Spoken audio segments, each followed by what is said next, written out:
Assalamualaikum warahmatullahi wabarakatuh.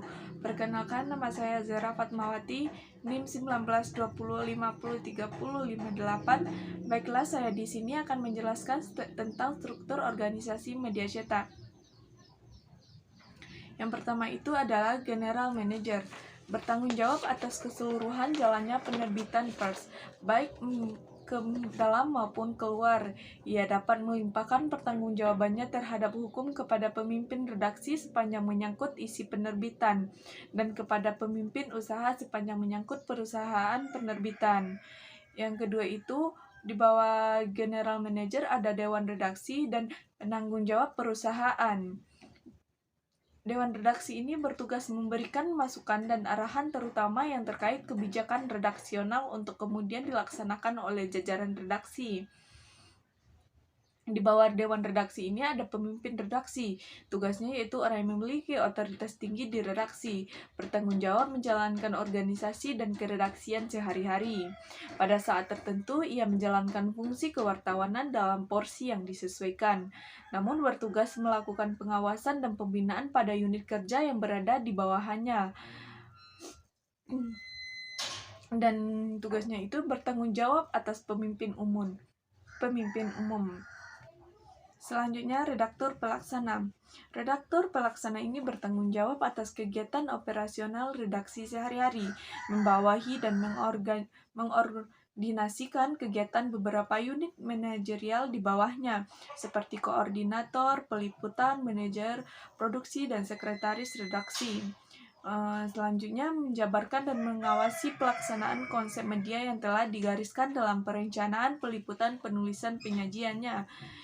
Selanjutnya tugasnya itu menyusun rencana kerja redaksi per 4 bulan, 6 bulan, dan per tahun. Mereka itu bertanggung jawab atas perencanaan dan pengembangan tenaga redaksi. Dan selanjutnya menyelenggarakan rapat evaluasi di antara beberapa unit manajerial yang dibawahinya, setidaknya sekali dalam seminggu atau sebulan, atau dalam batas waktu yang disepakati. Dan tugas selanjutnya, pada koordinasi tertentu tiap menjalankan fungsi kewartawanan dalam porsi yang disesuaikan. Selanjutnya, tugas redaktur pelaksanaan yaitu melakukan pengawasan dan pembinaan pada unit kerja di bawahnya, bertanggung jawab atas pemimpin redaksi. Di bawah redaktur pelaksana ada fotografer, reporter, editor, redaktur, koresponden, dan kontributor. Yang pertama itu adalah fotografer. Fotografer atau wartawan foto atau juru foto bertugas mengambil gambar peristiwa atau objek tertentu yang bernilai berita, atau untuk melengkapi tulisan berita yang dibuat wartawan tulis, yang merupakan mitra kerja yang setaraf dengan wartawan tulisan atau reporter. Jika tugas wartawan tulisan menghasilkan karya jurnalistik berupa tulis berita, opini, atau feature, maka fotografer menghasilkan foto jurnalistik. Fotografer menyampaikan informasi atau pesan melalui gambar yang ia potret. Fungsi foto jurnalistik ini antara lain menginformasikan, meyakinkan, dan menghibur. Selanjutnya, reporter.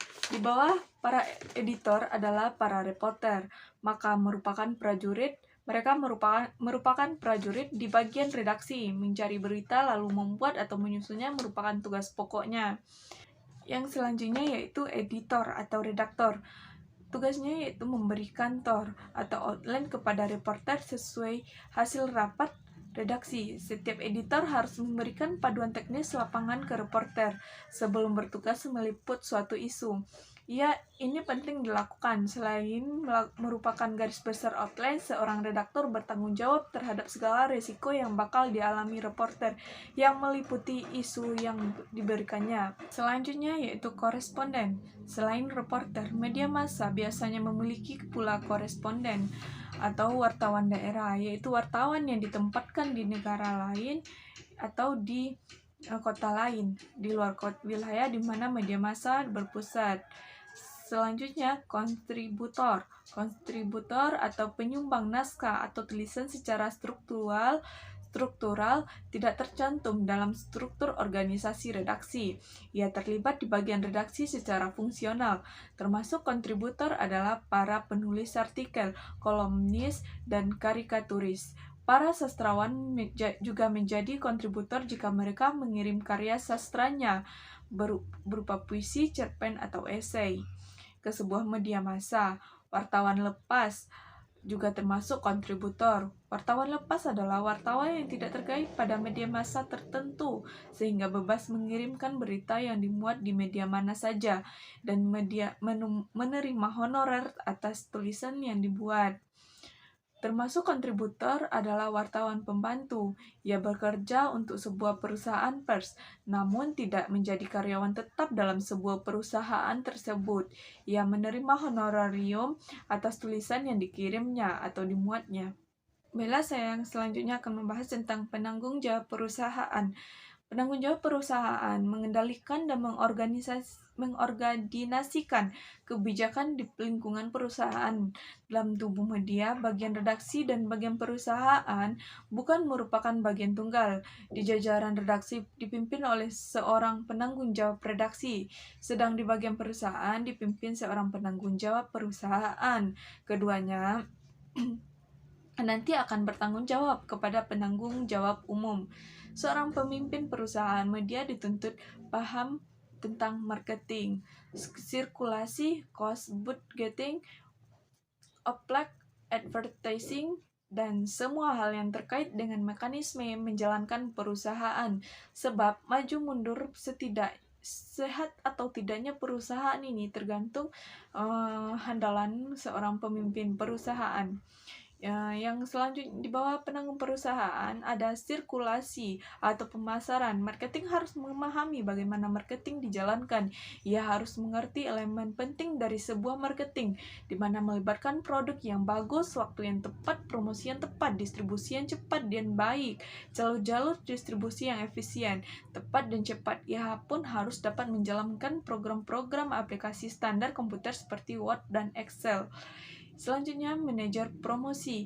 Melihat betapa besarnya pemasukan dari iklan terhadap pendapatan sebuah media cetak, maka kapabilitas dan talenta manajer promosi amat penting dalam memenuhi target iklannya. Selanjutnya yaitu advertising atau periklanan. Ini adalah salah satu elemen berhasilnya lembaga penerbitan atau penyiaran. Sebuah tim periklanan yang kuat dapat menentukan arus masuk kas keuangan. Bagian ini dapat kadang menjadikan parameter maupun tidaknya sebuah lembaga penerbitan atau penyiaran. Baiklah, sekian materi dari saya. Assalamualaikum warahmatullahi wabarakatuh.